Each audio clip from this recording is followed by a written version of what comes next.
one of the areas that we'd like to see growth in is starting to move, starting to see other building systems and services really flesh out the models and the definitions they have.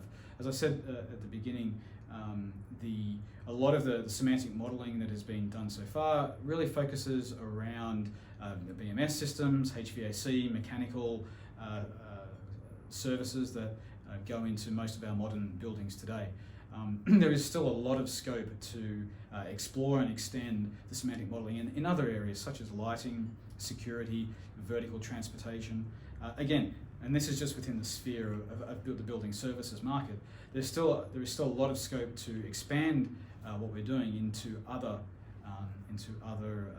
vertical markets, industrial automation, manufacturing, and other areas. So, look, I think Project Haystack has an exciting future. There is a lot of work to do, a lot of very enthusiastic people, with still the need for more domain experts to come and join and help develop models and systems that will allow us to expand and reach other markets.